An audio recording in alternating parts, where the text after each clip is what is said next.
السلام عليكم ورحمة الله وبركاته، أعزائي متابعين قناتكم وقناتي توب تيم. أهلا بكم معنا في خبر جديد النهاردة، وبنتكلم عن الخسارات المتتالية للأهلي، لأن التعادل في حالات كتير بيبقى بمثابة خسارة، لأن الفريق أكبر من إنه يتعادل مع الفريق اللي بيلعبه. يعني إحنا لعبنا 7 مباريات، آخر 7 مباريات كسبنا فيهم مباراة واحدة بس هي مديامة، وتعادلنا في 4 مباريات أو 5. دي بالنسبة لنا خسارة، دي بالنسبة للأهلي خسارة، لأن مش دي الفرق اللي التعادل قدامها الأهلي. فكمل الفيديو معانا لحد الآخر، ولو عجبك اعمل لنا لايك وشير عشان يوصل لأكبر عدد من المتابعين. وكمان لو أول مرة تشوف القناة ما تنساش تشترك فيها وتفعل الجرس علشان يوصلك كل جديد وحصري في عالم كرة القدم. وبتقول إن في تصريح خطير ويهز الوسط الرياضي خرج عن لسان الكابتن محمود الخطيب لمارسيل كولر، لان يعني مارسيل كولر يعتبر فكره توقف لحد هنا مع النادي الاهلي. بقى بيشيل ناس مهمه جدا ما يحطهاش في التشكيل، وكان في طبعا غيابات كتير برضو. فالوضع الحالي للنادي الاهلي ما يسرش. وتصريح يهز الوسط الرياضي من الكابتن محمود الخطيب يخرج عن صمته بعد تعادل النادي الاهلي للمره الثانيه على التوالي في الدوري المصري وخساره 4 نقط في الدوري. تصريح يهز الرياضة المصرية من الكابتن محمود الخطيب لمارسيل كولر بعد اللقاء الأخير. وطبعا حلقتنا النهاردة خطيرة جدا وفيها مفاجآت من العيار التقيل وتصريحات خطيرة من الكابتن محمود الخطيب يفاجئ فيها الوسط الرياضي بعد تعادل النادي الأهلي مع سموحة في مباراة أمس، ومن قبل مباراة الجونة وتعادل النادي الأهلي أيضا.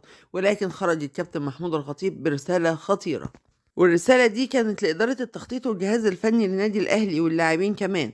ووجه الشكر لمارسيل كولر وطلبوا اجتماع طارئ مع المدير الفني مارسيل كولر في صباح اليوم ليحدد مصير استمرار مارسيل كولر من عدم وداخل النادي الأهلي بعد سلسلة التعادلات وخسارة بطولتين في بداية الموسم.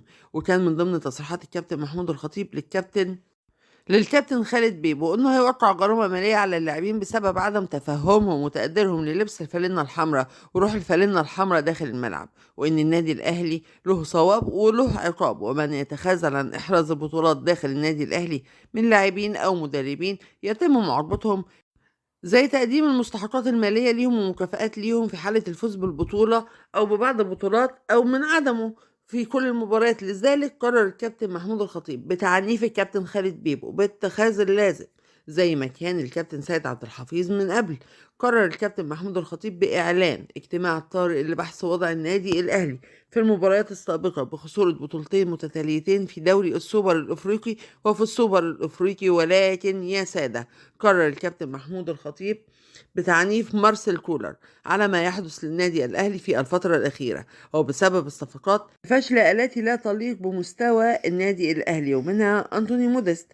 وعلى مارسيل كولر إنهاء هذه الأزمة برحيل أنتوني موديست عن النادي الأهلي، ويتم التعاقد مع مهاجم جديد لسد فراغ النادي الأهلي من عدم وجود مهاجم يليق بمستواه وبإمكانيات النادي السابقة، وعدم وجود قوة تهديفية للنادي في الفترة الحالية. وكانت من ضمن تصريحات الكابتن محمود الخطيب للكابتن خالد بيبو انه يسير على نهج الكابتن سيد عبد الحفيظ حتى يتم الاستفادة من اللاعبين داخل الملعب وانتظام اللاعبين خارج الملعب أيضا.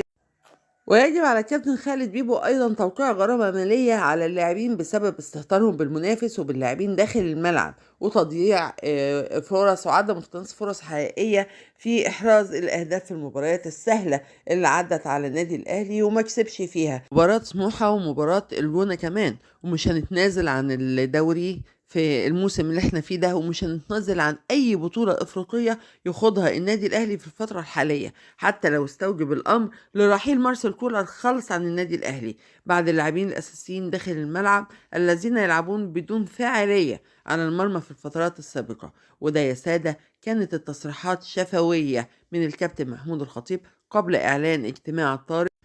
وطبعا هيتم بحث أوضاع النادي الأهلي في الفترة السابقة وما يحدث الآن للنادي الأهلي من سوء في مستوى اللاعبين وهبوط مستوى اللاعبين بسبب عدم اختيار صفقات جديدة للنادي الأهلي تليق بالمستوى للنادي الأهلي. ودي يا سادة كانت التصريحات للكابتن محمود الخطيب على تعادل النادي الأهلي مع سموحة أمس ومن قبل مع الجونة، وإهدار 4 نقاط في مباراتين وخسارة بطولتين في بداية الموسم، بطولة دوري السوبر الأفريقي وطبعا ده مستوى متدني جدا جدا ومفاجئ للنادي الأهلي والجمهور النادي الأهلي، ولكن قدر الله وما شاء فعل، وبإذن الله هنعمل على تصليح كل الأخطاء اللي حصلت في النادي الأهلي، سواء من مارسيل كولر أو من اللاعبين أو من إدارة التخطيط والنادي أو الفريق الفني للإدارة. كل ده بإذن الله هيتصلح في الفترة اللي جاية، وبإذن الله مش هنتنازل عن البطولة.